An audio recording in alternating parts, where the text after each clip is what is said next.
Thank you so much for joining this final session on AI in education, this time exploring assessment and feedback. My name is Kerry Abercrombie and I am the Curriculum Development Officer for Digital Learning at Falkirk Council. It's lovely to be here with so many participants who have been with us for the whole of this series, and indeed those who are popping in just for this final one. I've popped my email address on the slide there so that you can get in touch with me if you need to.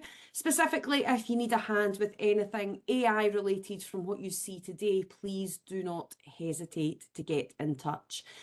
So by now, those of you who have already been to one of these sessions will know the first 5 minutes is usually the same thing over again. So that's going to be the case again today. So if you've already joined a session prior to this, you can feel free to chill out and take a moment for yourself while the rest of us who are here for the first time cover this usual opening information. So our focus this time is on the pedagogical use of AI tools, specifically for assessment and feedback purposes. And I have to begin, as I have to begin all conversations about AI in education, with the Falkirk Council Education Guiding Principles and Support information. Now, the QR code on the screen will take you to this page. And we are very clear that any Falkirk Council education staff member who is using or considering using AI tools in the classroom should familiarise themselves with this information. If you haven't already seen this, you don't have to go and read it all right now. It's quite a long piece of information. But what we do ask is that you do look at this prior to going off and using any of the tools that you see today. Now, for those of you with a training or leadership responsibility within your school for digital learning, we would absolutely love it if you could spread the word about these AI guiding principles and support. If you would like a digital copy of the slide as a printable for a staff room or a staff base, please just drop me a little email and I will send that on. So when it comes to AI, as you well know, different people are at different stages of their journey. And in these sessions, we have been taking a slightly different approach to usual. And we've been asking people for every task and discussion question within the session to self-select the group that they feel they best belong to. And that allows us to provide these differentiated tasks and questions. So today we're going to stick with this format. And like last time, it's probably going to be that we'll be all together for demonstrations a bit more, but the reflection questions will be different. So the broad groupings that we have are explorers, and that describes those of us who are just starting out with AI in education, people who are curious and they're here because they want to figure out what is going on, they want to discover more. And the focus for an explorer is that discovery piece. It's to discover those tools and figure out how you can make use of them. Navigators are those of us who are familiar with AI, people who have probably used an AI tool or tools before. And the navigator's focus is directing these tools with greater purpose and exploring more complex functions. And finally, we have architects, and this is those of us who are already using AI regularly.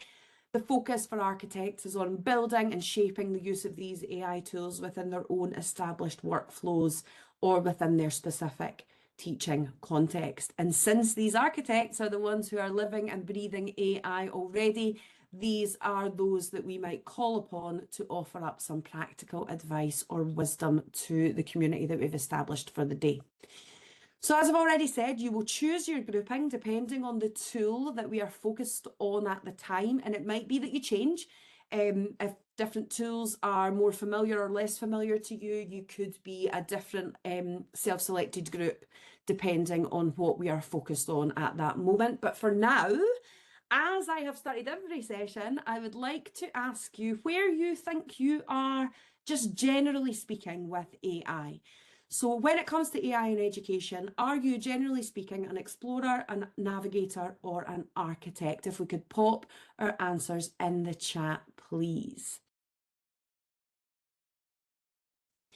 Good stuff. Right, so thank you so much for that, folks. Speaking of the tools, We are getting the tools, as we always do for this session, directly from our AI Starter Suite. So if you haven't already seen this, it is new for this academic year. The idea behind it is that keeping up to date with the rapidly evolving landscape of AI tools in education is just such an overwhelming task for our extremely busy educators. And the Starter Suite offers a carefully curated collection of 9 free AI-powered tools which have been assessed to ensure their educational value and ease of initial use. And so the hope really is that this provides a practical entry point for teachers and establishments embarking on their AI journey. Now, within the Starter Suite, as you'll be familiar with, we break down these 9 tools into 4 categories sorted by educational function, because it is the educational function and the pedagogy that should drive the use of AI or any digital tool. It should be a pedagogy first approach, not a technology first approach. We're not in the business of using AI just for the sake of it. We're really looking to encourage purposeful use of AI in schools. So these 4 different categories have formed the structure of this AI series, and as you can see here, we have made it to the final one, the 4th and final session on assessment and feedback. And the 4 tools that we have in here today, you will also notice, have been addressed before. So we've got Wayground, which was formerly Quizzes, Curipod, Magic School, and School AI. Now, don't worry, this is not going to be a repeat. So in previous sessions, we have focused on you taking the role of the learner in relation to some of these tools. And today we're really going to dive more into how we as the teacher set things up for use with children and young people. And of course, the focus is specifically on assessment and feedback. So certainly if you were at the last session about engagement and interaction, this is very much a companion piece to that one, because you're going to see the back end of how we do a lot of the stuff that we were talking about last time. Now, before we dive right into the tools, I want to speak briefly about something that was in the course description on CPD Manager, which hopefully you noticed, and it's not news to you, but this session is not going to feature practices related to national standardised assessments such as SNASA or SQA exams or coursework. They might come up in the course of the conversation today, but we are not specifically talking today about high stakes graded summative assessments. We're more looking at tools that can assist with ongoing formative assessment or with supplementary feedback within class that helps to bring students on and take them further. So I am really sorry if today you thought I was going to give you an AI tool that was going to mark all of your work for you and prepare all of your feedback and create all of your assessments, because that is not what is going to happen today. We do actually receive quite a few inquiries every so often about tools that will mark learner work, particularly longer pieces of writing like essays or longer style exam questions like in history, for example. And this is quite difficult because there is a sort of ethically grey area for a number of reasons around AI marked work. And 2 of the most prominent reasons for that are that, first of all, if a child has spent the time humanly writing the essay, then surely the least that the professional in the mix should offer in return is that human time spent marking with their human brain, which is highly skilled in the specifics of that age, that stage, that individual child, that subject, as well as a working knowledge of the standards being assessed, whether that be Curriculum for Excellence or SQA. And the second reason that there is a bit of a grey area around AI being used to mark children's work is the question of intellectual property. So there is a bit of an ethical issue around putting someone else's intellectual property into AI without their consent. And the reason that's a grey area is because there's questions like, is children's schoolwork classified as intellectual property? Is it right for us to engage in the risky process or risky practice that could compromise the validity or the privacy of their work? So that and so many other questions arise when we consider putting children's work into an AI model without their consent to generate feedback. So for those reasons and many others, obviously it's an extremely grey area, and as such, we cannot advise that you would use AI for that type of task to just straight out mark a piece of work from a child. Now, while we're speaking about the SQA, I know that many of you on the call are primary teachers, but what I'm about to say does apply to you, so please don't switch off. The SQA's position on the use of generative AI has changed slightly from last session. So last session, it was kind of like no AI was allowed at all for SQA activities. This session, there is new guidance which is available on the AI Guiding Principles and Support page. We're not going to go through all of it for obvious reasons. More than half of us here are primary school teachers. But I do want to point out these 3 questions, and these are within the AI exemplification document from the SQA, which can be found on the page at the QR code there. Now, these 3 questions, I think, are really useful for every single teacher, no matter what age or stage you teach. So you can see here, it says to help guide your decisions about possible use of generative AI in assessment, and to ensure fairness for all learners, you should consider these 3 questions. So number 1, is the use of generative AI tools going to substitute for the acquisition of key skills, knowledge, and understanding by learners? 2, will the use of generative AI tools undermine the need for learners to demonstrate genuine evidence of their skill, knowledge, and understanding? And number 3, are we awarding marks for the activity which will be undertaken by generative AI or using generative AI? And they are quite clear that they say that if the answer is yes to any of those questions, then the use of generative AI for that purpose would be unacceptable. Now, these are extremely sensible questions for us all to be asking ourselves around the learner use of AI. And in the digital learning team here in Falkirk, we feel that this is valuable for all teachers, not just those teaching SQA classes. So you may well see these three questions around a little bit more in the future. So normally at this point, I would stop and ask if there was any questions, but I am very unlikely to be able to answer specific questions about the SQA's stance on AI. The SQA do have a specific AI mailbox where you can contact them directly. And if you would like me to pass on that email address to you, please just get in touch via email and I'll make sure that you have that. So hopefully everybody, even primary school teachers who are with us who don't teach SQA courses, can see the value in those 3 questions. And I just want you to kind of have that in your head as we're going through the session today. So the first 2 tools that we are going to look at today are fairly similar. So we also looked at these during the engagement and interaction session. And in that session last time, we played as learners to give you that experience. Now, if you didn't attend that session and you want to look into what we've discussed, there is a web page available that has the slides and some additional information and the full recording if you would like to catch up. Mary Jane will pop that link in the chat for you just now. But last time, one of the things that we did speak about was how often these 2 tools are erroneously labelled as quizzing platforms. And they're normally lumped in with your Kahoots and your Gym Kits and your Blue Kits, etc. And we argued that they are actually different to a quizzing platform. They are more of what I would say is an interactive content delivery platform, where you can have your own slides and your own static content, just like you would a PowerPoint in class, but you can have them alongside those interactive elements.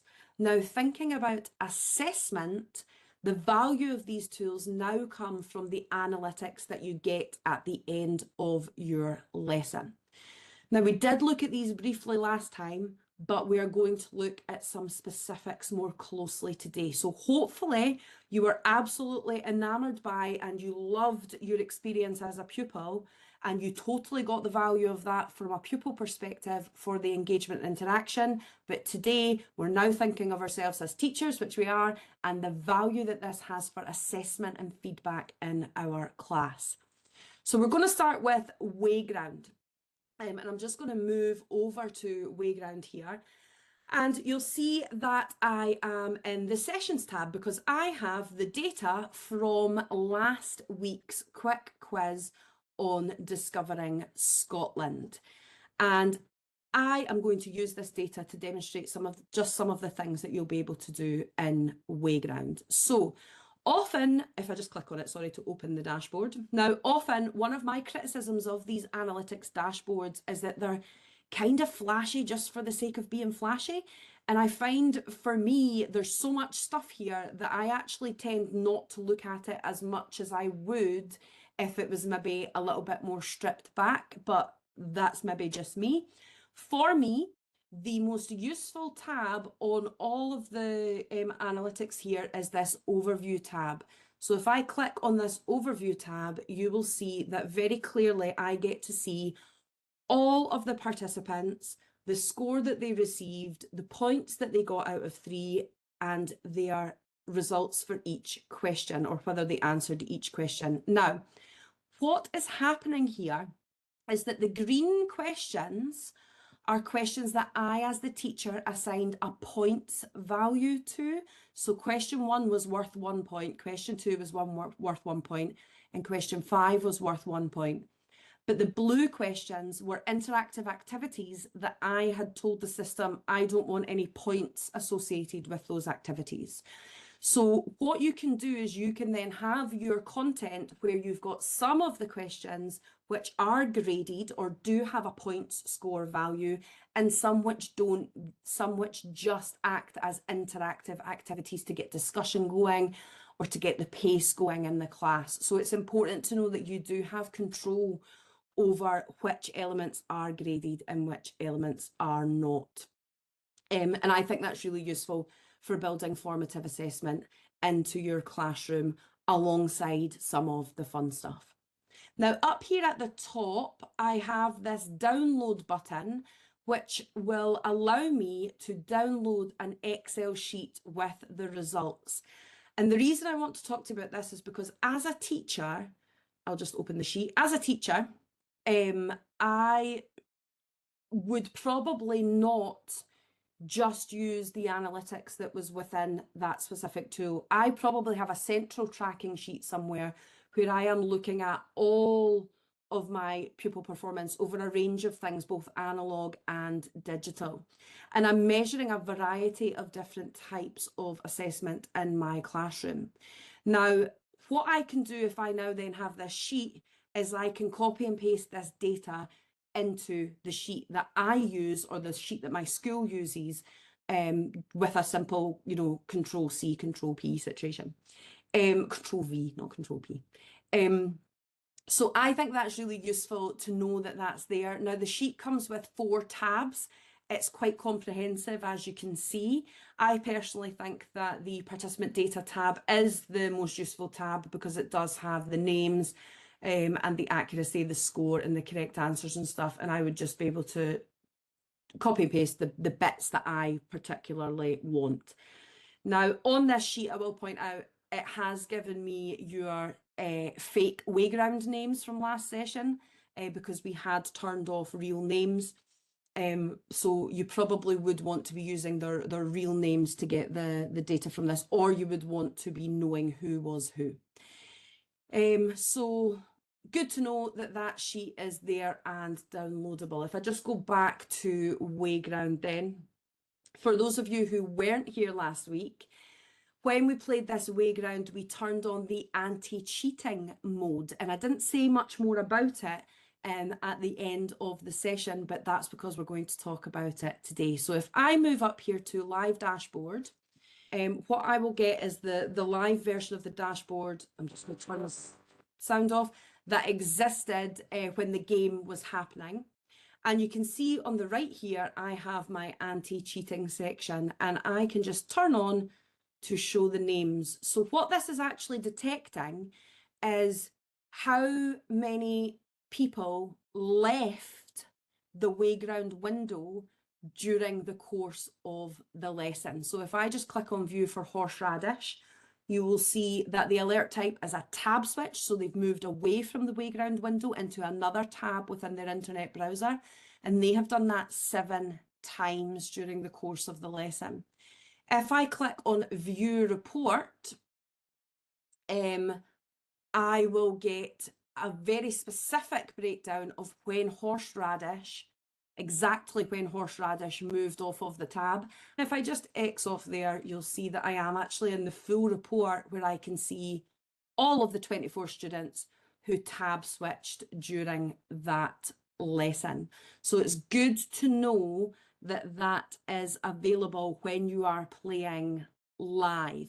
Now, I don't know that it's necessarily a perfect mechanism, because there are other ways that you could cheat that don't involve tab switching. They could also be tab switching to not necessarily cheat. But what I do think it's good for when we're thinking about assessment is what access children have to other websites and other information that might help them to answer the question. And it does help to have a tool that allows us to monitor that a little bit, to be able to build a culture in which the children and young people know that you can see if they are going to move to another tab, and hopefully over time be able to build a culture that discourages them and prevents them from doing so.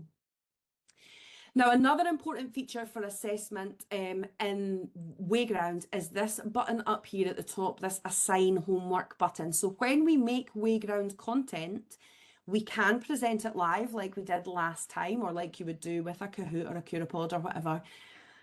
But in Wayground, we don't necessarily have to present it live. We can assign it as, it says homework, but really this would be at the student's own pace. So with this Assign Homework button, if I press it just now, what you'll see is I can change this Discovering Scotland quick quiz into a homework assignment. So I can choose the start time and the end time. I can choose a mode. So we have 3 different modes to play with. So we've got practice mode, which is really for independent study and student-paced practice.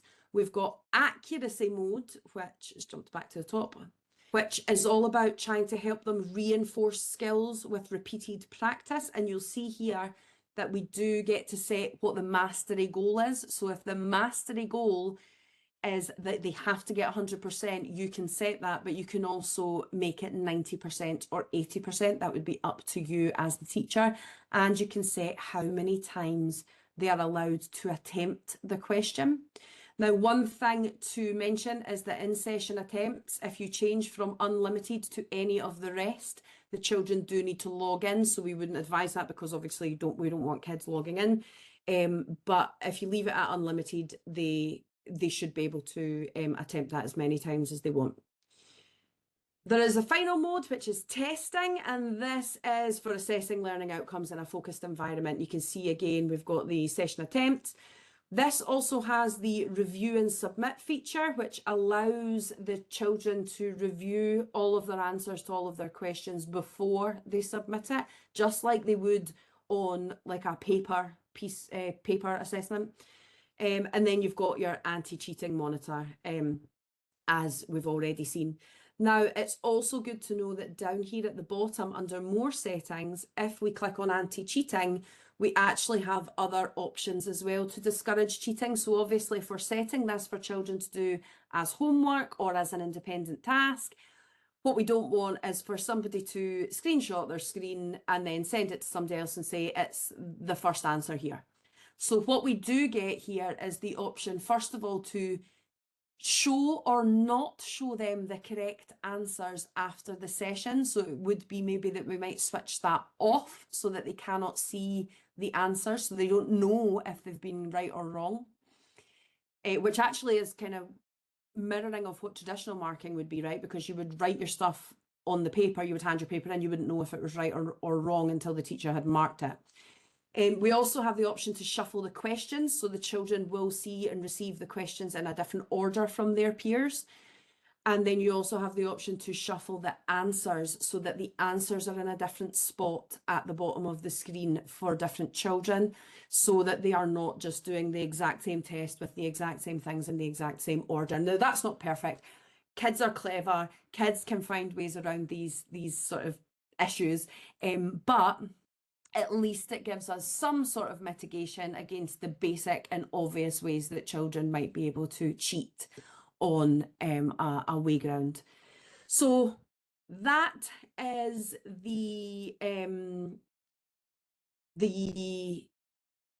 homework, assigning a homework mode. When I'm ready and I've done all of the things that I need to do and I've chosen my settings and I've chosen my mode, I'm just going to go to the bottom and I'm going to choose assign, and it's going to open up a new page and it will give me all of the joining information that I would need.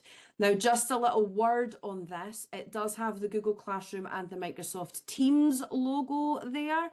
As you know, if you've already been on a session with me before, those aren't necessarily something that we can use here in Falkirk. As always, I would remind you that the integration of Teams or Google Classroom in any tool is something that is approved at administrative level within your tenancy.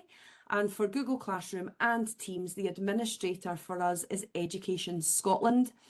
And they are the ones that make the decisions. It's not a decision that is within the hands of Falkirk Council. The best we can do is advocate and ask for certain things to be switched on, but they have quite a rigorous governance process, as you can imagine, because they operate the tenancies for all 32 local authorities in Scotland and every child and teacher in Scotland. So yes, so that Google Classroom and that Teams link won't necessarily work, but that's not an issue because you do have your regular links that children are used to working with, just the URL, the QR code, and the join code, which all work perfectly fine.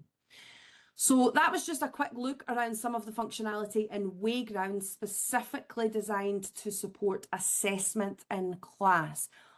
Extremely powerful, extremely quick, and very easy to use once you have established a workflow around this. For me, in my English classroom, that Wayground, or quizzes as it used to be called, what that allowed me to do was really have that automated marking of some of the elements of my course, which then freed up time for me to mark those long form essays, those extended pieces of writing, or in media, those complex questions that required more of my professional judgment. So as always, I do have some questions for you to answer in the chat. So it's time for us to find out what you think of that. So explorers, what's just your one-word reaction to some of these assessment features? Are there any specific ones that you are drawn to? Navigators, people who have used Wayground before, did you see anything new that you haven't explored yet? If so, what has got you excited there? And for architects, how has Wayground been useful for assessment in your classroom? I'm going to pause just for a few moments to let you type your answers in the chat. Okay, so we are going to move on then to Curipod. And again, for those who missed the last session, don't worry, you can revisit the recording and you can see our excellent Curipod demo from Aileen from the other week. Now, Curipod, like Wayground, is a content delivery platform with interactive elements built in. And much of what I've already said about Wayground and student analytics after a session also apply to Curipod. They've got excellent analytics after each Curipod session. Now, one thing that is premium in Curipod that is free in Wayground is the Excel download. That is not possible in Curipod on a free account. But one thing that is premium in Wayground that is free in Curipod are the AI insights that can be generated for free at the end of a session. So I'm just going to move over to Curipod and we will have a look at those AI insights. So I've actually got so I have got a lesson here. I'm in my reports and I've chosen this specific lesson on accessibility features on iPad, and you can see that I have the participation information along the side here. And I've got this big orange button that says generate insights. And if I click on that, it is going to generate me a summary of the AI insights for the whole class. So you can see here in a couple of seconds, it's given me the most common understandings, the most common misconceptions, and the action items. So an activity that I might be able to do with my class now that is going to help them to extend their learning, all with just a hit of that button. Now, that's all good and well for my whole class, going back to what Gail said about whole class and individual students. That's for my whole class. If I click on this Students tab, you will see that I have an individual student, and I can choose to generate student insight. I can also, to save me clicking this button 30 times, I can just turn on generate insights for all students. I'm going to turn it off just now because it's going to take a little bit longer. But if I click on generate student insight, it will take a few moments, and then it's going to give me the specific student summary for this specific learner. So you can see that it gives them a glow, a grow, and again, an action item. And if it's not obvious, glow is something they've done well, grow is something that they need to improve on. And again, that action item is just an activity that I could set for that particular student to help them extend their learning.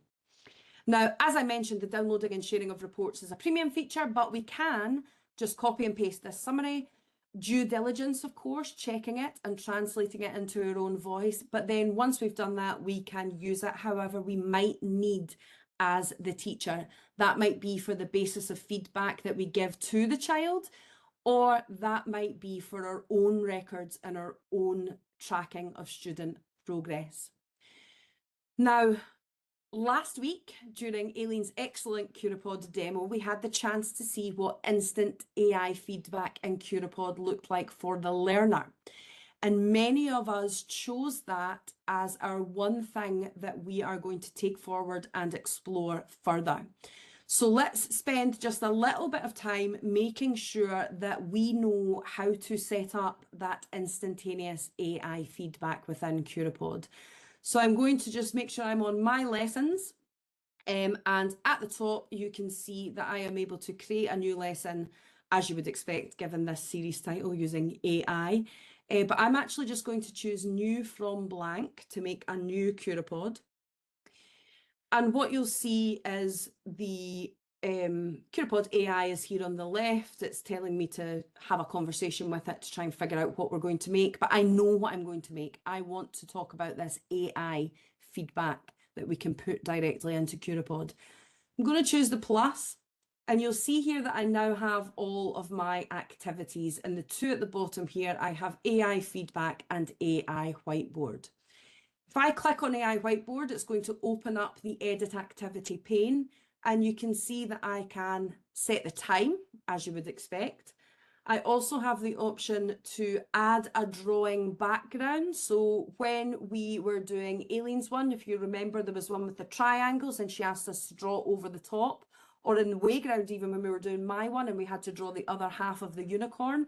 If you want them to have something to scaffold what you are trying to get them to do, that would be where you would drop the PNG or JPEG image. And it tells you that students will then draw on top of that image. If you leave that blank, they'll just get a blank whiteboard, which is also fine. And this is where we then come down to the rubric section. Now, in the rubric section, you might initially look at this and think, oh, well, that's not very good, because it only gives you the option of science, social studies, math, and English language arts. And then this custom one has the little crown next to it, which tells us that's a premium feature. Now, do not be dismayed, because we have tried this several times with several different topics.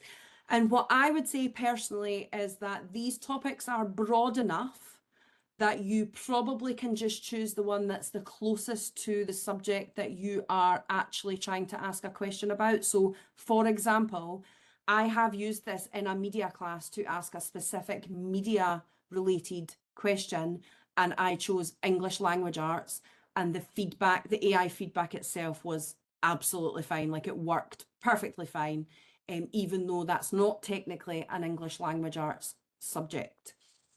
So you've got the broad groupings of science, social studies, maths, and English language arts.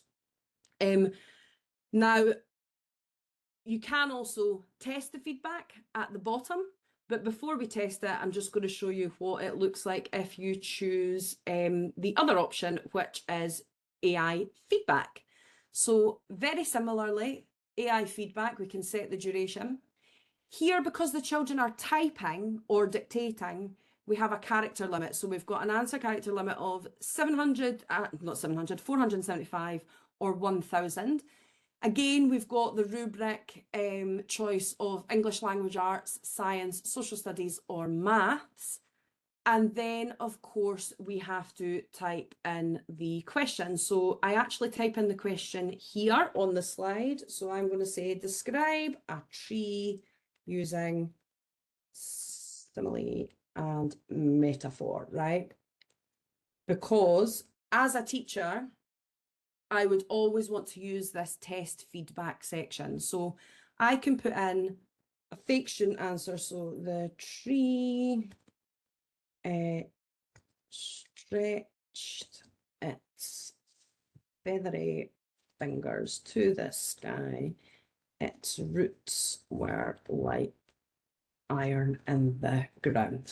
So a couple of similes, couple of metaphors. When I hit test the feedback, what I get to see is what the children will see when they get this AI feedback while they're playing their Curipod. So it just takes a wee minute to generate, as we saw in the demo last time. But you can see that it also gives us a little bit of an idea of what is going to happen when the children receive the feedback. So you can see it's generated there. So this is the kind of thing that the children will receive as a piece of feedback when I use this particular activity type. And all that I have to do is build the rest of my deck as I want it at the bottom. And then, as we saw with Aileen as the teacher last week, it just comes up as a question as normal, or as a whiteboard as normal. The children do what they need to do. And then the next step, once the question is complete, is the teacher just hits that AI feedback button, and it will instantly generate that feedback to the children, and also you as the teacher being able to see what everyone's AI feedback was. So hopefully that has answered any questions that you have about how you actually get that AI feedback activity into your Curipod. Some of you may have actually tried it between the last time we were together and now, but hopefully that has been useful for you to see.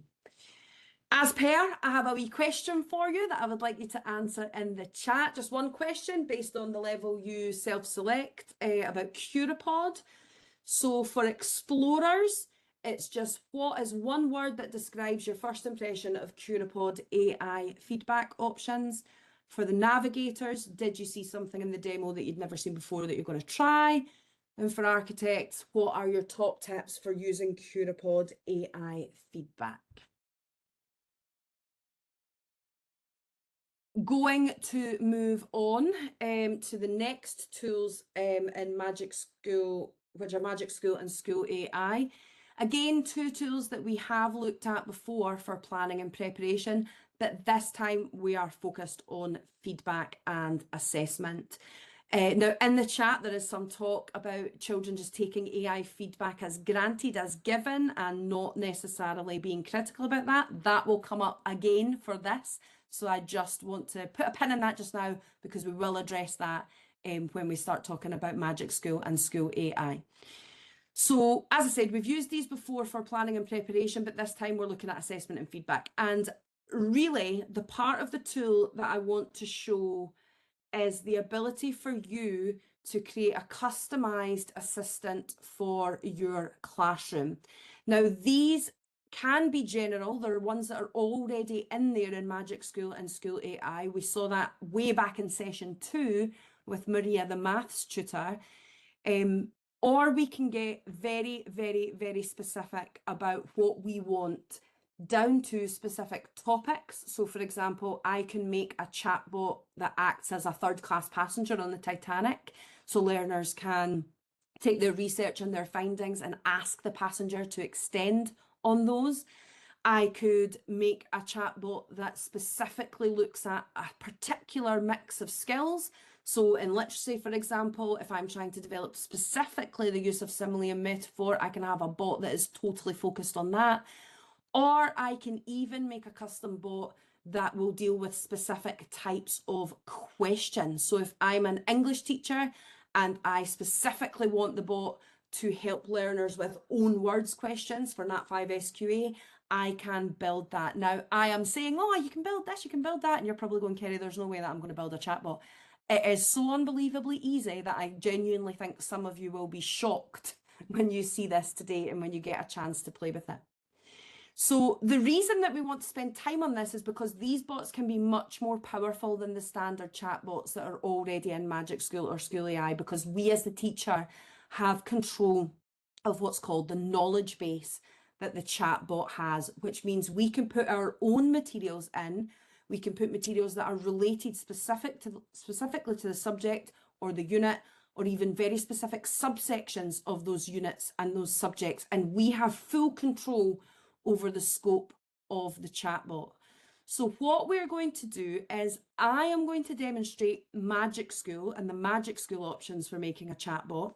And then we're going to hear from Aileen about how she uses the School AI version of a custom chatbot with her class. So these, like Wayground and Curapod, are much of a muchness. You might use both. You might just decide you want to focus on one. It's totally up to you. So let's look at Magic School first then, and how we would make a chatbot. So on the left-hand side here, under Magic Student, I'm going to make sure I am on Student Tools. And from there, I'm going to find, oh, I've just refreshed the page. I'm going to find the custom chatbot. It's this wee robot guy here. Build a chatbot from scratch with any custom instructions for students to interact with. Now, when I click on it, you'll see straight away I get into the details of what it is that I need to enter to build this chatbot.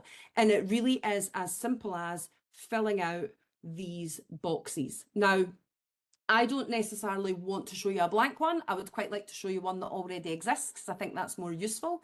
So I'm just going to nip into my rooms, and I have a room that includes a chatbot that I have made, which is called Connected Falkirk AI Helper Bot. And if I go into this room and I press on the three little dots at the top here, I can manage the room tools, which allows me to change or edit the chatbot that is currently active. So it's good to know that once you've made it, you can still go back in and change it. So if I manage my chatbot in here, you'll see that I have the AI Connected Falkirk Helper Bot. So for tool name, all we're going to do is put in what we want the bot to be called. For tool description, we just want a description of what the bot does, and you can actually see on the right hand side here, it's blurred out, but you can see that this just appears at the top of the bot so that people know what it actually is. So I've said here, got a Connected Falkirk question? Get assistance from our AI-powered Connected Falkirk Helper Bot. I then choose a grade level. Now I've chosen professional staff, but you would have the choice, as you would expect, of all of your grades. And remember, we do have that handy grade conversion table, which you can get your hands on after this session on the webpage that we will be providing you with.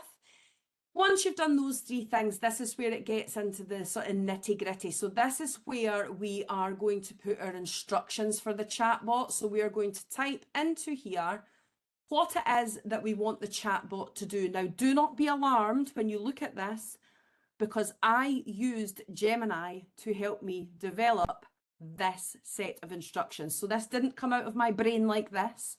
I used another AI to help me develop it. You also have your prompt assistant button on the bottom right here, which would do that for you. Rather than going through Gemini, you can type in your prompt and then you can have a conversation with the prompt assistant, which will help you to structure and change your prompt for your bot. But you can see here, it really is as simple as just saying, what's the purpose? So what is the goal of the bot? So for this one, it's to provide accurate and helpful information about iPads. Now, what's really important to note is this is where you tell the bot what you want it to do, but also what you don't want it to do. So here you can see under behaviors and rules, I have prioritize information and processes specific to connected Falkirk over generic Apple iPad advice. I don't want it to give generic Apple iPad advice. I want it to prioritize the connected Falkirk information. So you can see here, purpose and goals, behaviours and rules, and then I've also got an overall tone section as well, which just helps me to tell the bot how to interact tonally with the user. Then we've got the golden ticket area. So this is the bit that we really benefit from having. So this is the knowledge base. So what knowledge do we want the bot to have?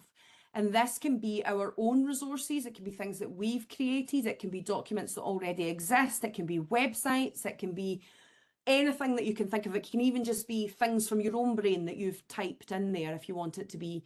You've got 75,000 characters to play with, so you can be really detailed. But you can see here that I have just told it I want it to be all the information from all the pages of the Connected Falkirk website and the DigiLearn Falk website. And I've also uploaded a file, which is just the PDF of the Connected Falkirk Quick Guide, because those are the places where you find all of the information about Connected Falkirk. So that is the knowledge base for the model. Under additional fields, you also have the option to set the learning objective or goal of this chat. Now, I've actually not done that for this one, but this is just what do you want students to get out of it?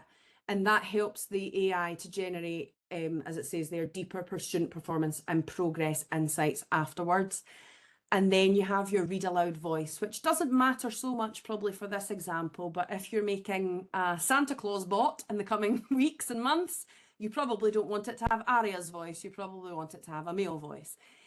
So for some instances where we might make a bot, we might want to change the read aloud voice to one of these four that we have a choice from. Now, as we've already said, we can also preview the bot. So if I hit on start preview, I will see exactly what the learners will see. It will generate, as you can see, it will start with a little friendly, hello, I'm here to help you with anything related to iPads and digital learning within Connected Falkirk programme.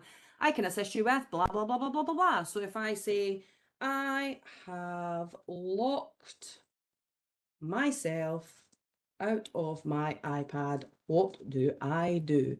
It will hopefully give me the answer. So you can see here it's pulled up. Now that information, and Mary Jane will confirm, that information does come directly from the Connected Falkirk guide and from the Connected Falkirk website, the recovery section as well. And it tells you exactly, so who to contact primary, Connected Falkirk, secondary, your school technician. So that all looks correct. So as we would expect, for professionalism and due diligence, you would test the model before you let it loose on students, but you do have that preview pane right there next to your custom chatbot editing options. And all we would then do if we wanted to save that bot is we would click save to room. That would put that bot into a room, and then we can launch the room to students as usual. And I say as usual, some of you might not know how to do that. You can find comprehensive information on exactly how to do that in the AI Starter Suite under the Magic School Quick Guides. So the next thing is maybe where we get a bit scared, but try not to be scared because I really promise you that it is super easy. So we have tasks to do. So explorers, if you are never heard of Magic School, no idea, haven't used a chatbot, don't know what's going on, your task in the next 10 minutes is just going to be to explore that Connected Falkirk helper bot. So scan that QR code or use the join code that is shown on the top of this screen and just play with it. Honestly, try to break it. I would like to hear feedback on what happened or didn't happen. Try to be rude to it, maybe see what happens. Really put it through its paces. You have my permission as the teacher, on the teacher owner of that chatbot, you have my permission to really stretch it. For people who have got a Magic School account or who want to make one just now and go and try that, you are just going to try and make your first test chatbot. So you're just going to have 10 minutes to just go in and play and see what you can create in the first 10 minutes. I would say if you are struggling for ideas, make one that speaks like Santa's elf or Santa or something to do with Christmas that's coming up, and just see how it performs. The pathway to making that custom chatbot is in green there. So we go to Magic Student, Student Tools, and then Custom Chatbot. Architects, if you are well familiar with using chatbots and you've already used them on Magic School, you can absolutely feel free to spend this time just preparing some tips and advice from your experience using custom chatbots that you might gift to others today. As I said, the next section is going to be Aileen telling us about her experience. So if we have other architects who want to join in that conversation, you are more than welcome to let us know in the chat, and you can spend some time just now thinking about what examples you might say.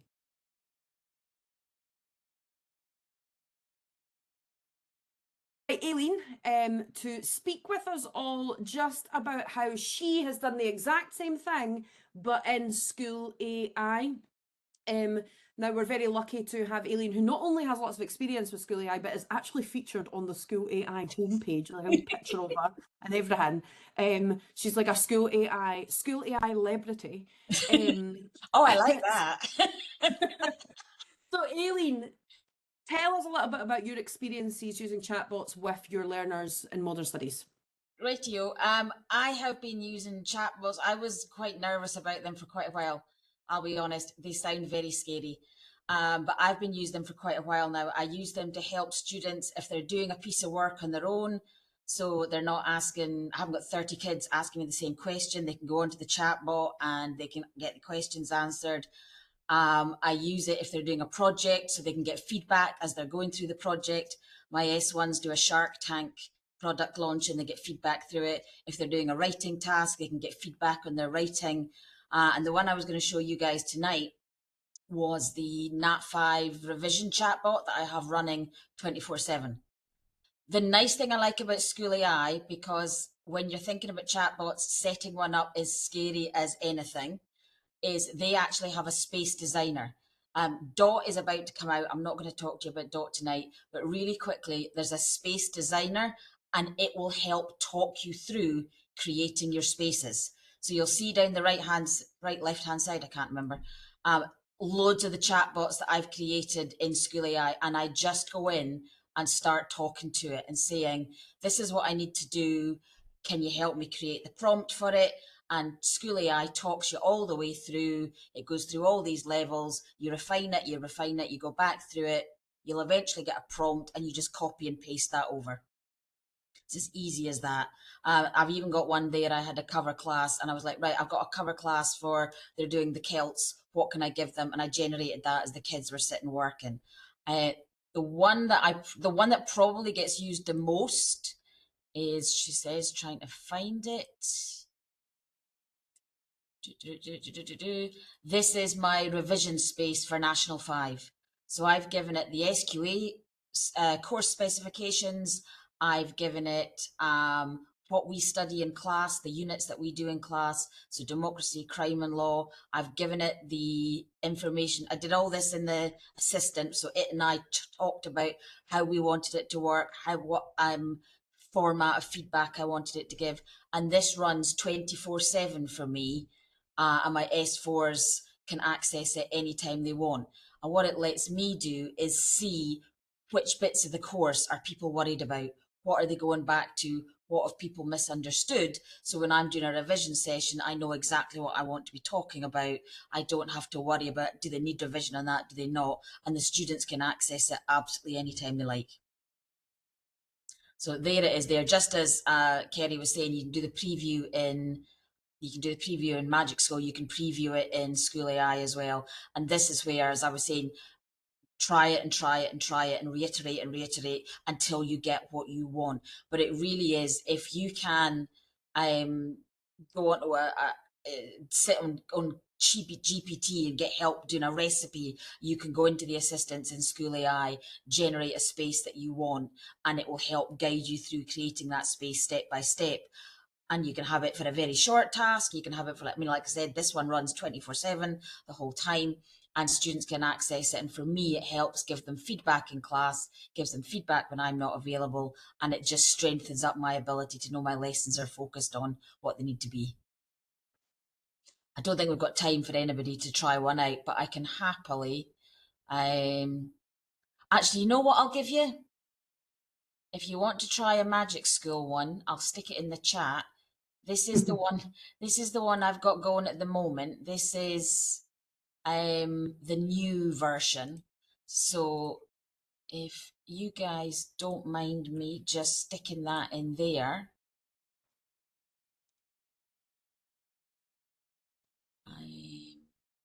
So that link is in there. And just with Magic School, you'll get your teacher dashboard. So as and when people start joining, you will start seeing it appearing in your dashboard, and you can see what people are getting up to. So there we go. Hannah's signed in, Kerry's signed in. This one's just a bit of a silly, but it'll let you see what the School AI one looks like compared to the Magic School. They're very, very similar. I'm going to stop sharing so that I don't embarrass anybody by what they're choosing. The only thing I would say is that Magic School AI does prompt the children to put their full name. We would not. I always say to my class, just put your first name in. Don't put your surname or anything, and it will work quite happily without a full name. I have spoken to them about that, and I don't know why they insist on the full name. Yeah, full first name and first initial, folks, and who are not familiar with this, is absolutely what we would recommend. There is no need for a child to be putting their full first and surname into anything. What do the young people say about it? They love it. Yeah, for this my S4, they like the fact that there's something there all the time that they can go to. I was using it this year with an S1 class who were doing a bit of creative writing. And as they got more comfortable with it, they were putting like a sentence in at a time. Can you give me feedback on that? And the quality of the creative writing is getting better. And for me, it's the confidence that they've got something to ask a question, but then they've got the confidence that they know I've got eyes on it. A lot of my students have said, no, they'll not use a chat box. They don't know what will happen with it. But once they know that you've got eyes on it, you can see exactly what they're doing, they feel a lot safer. Which is also really interesting in relation to the SQA did a lot of research, and one of the main concerns about AI that came out from children and young people was that they would be accused of being cheating if they used it, and that alleviates that, right? Because you're saying, I have made this, I can see it, so you can now go ahead and use it, and I will step in if you are crossing a line or if something's not above board. And that just gives everybody the confidence that actually it's fine to use it. Yeah. Which is huge, because if we're thinking about the democratizing and the access to AI, you do have those children who will not access ChatGPT or can't access ChatGPT or any of these other ones that you know are free to use without logging in. I mean, there's children whose parents have not got the money for tutors, or whose families, the kids haven't got time at home to sit and find half an hour because they've got other duties to be doing. If there's something sitting there that they can jump on whenever they want to get help with a piece of homework or something like that, it works really well. I should also say, in the school, we've actually made a space for staff to help them write learning outcomes and success criteria. So off the back of the Bruce Robertson stuff, Gavin at school, he's put together a school AI space for staff that they can go on to and say, it's an S3 class, this is the topic, this is what I want them to do, and it'll generate learning outcomes and success criteria for them, and they can pop that into their lessons or onto the board or onto the team, and it just speeds up. It saves you sitting there for 5 minutes going, oh my God, what am I going to put as my... You just tell it really briefly what you want, and it generates it in seconds for you. Yeah, that's amazing. So yeah, like we've already been talking about that in the chat, right? That it's not just for children. Like this is also useful for staff and staff teams or department teams. The only other thing I was going to ask Aileen, because this bothered me a lot when I was at school. Not bothered me, because that's what you're there for. But I used to have on my wall a picture of a brain, a picture of a book, and a picture of a person. And to try and stop the immediate response of when they don't know, they come to me, I would say, have you checked your own brain? Have you looked in a book or on the internet? Have you spoken to someone else and asked them? And then once you've done those things, you can come to me to try and, get them away from that dependency on coming straight to the teacher when they don't know. Have you noticed an impact on how many questions you're fielding or how many? They're getting much more confident, and I've not got half a dozen kids waiting for me to get to them, which means that there's half a dozen kids sitting there twiddling their thumbs going, well, I'm not done it until I've spoken to her. Yes, what they're sometimes getting, it's the starting, right? It's like, I can't start until I've clarified that thing. Exactly. And even if it's just enough to get them started, so by the time I do get to them, they've solved some of the problems. So they're getting a little bit more confidence, they're getting a little more sure of themselves. And it's that bravery of, no, I can do this. I'll still ask her, but I don't need to ask her now. Aye, it's almost like having another like SFLA or something in the class where they can approach that first for clarity and then get to you if they really need that assistance at the level of teacher. Interesting. Thank you so much, Aileen. That's super, super useful. If you have any other questions for Aileen, you can feel free to pop them in the chat, folks. But for now, I am just going to ask you to do a little bit of a reflection. Now, we did this in the very first session. We didn't do it in session 2 or session 3, but we're going to end session 4, the final of the AI sessions, on this 5-5-5 reflection. So this is a bit of a call to action. So we know school can get very busy. There are competing priorities.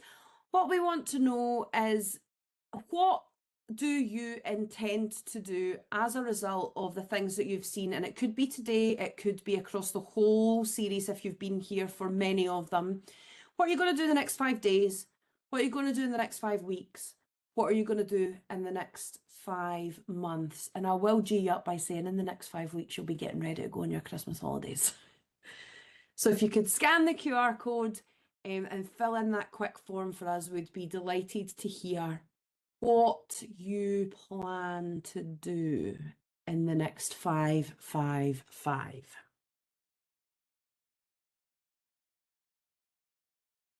In the interest of time, I know you're still filling that out. It's just a reminder that we do have the AI guiding principles and support, and we also have the AI teacher tools starter suite, which you'll get a link to when we get in touch with you, probably tomorrow. We also have our Falkirk AI Teacher Network. So if you are now a bot building master and you would like to join a bunch of other people who are going to get very, very excited about your bot that you have built and you want to tell us all about it, this would be the perfect forum to do so. So it's a Microsoft Teams group where we are all just kind of posting, mostly Aileen posting loads of the amazing stuff that she's finding and figuring out, but this is a place where you can post about things you've been doing, you can post to ask questions, support from the community, etc., etc. And this will be ramping up in the new year. We'll be coming to this group specifically for some focus group work in sort of February, March time next year. So if you're keen to have your voice heard and influence the direction of travel with AI in Falkirk, please do send us an expression of interest. And it really is an expression of interest. You will get in. It's not an application or anything like that.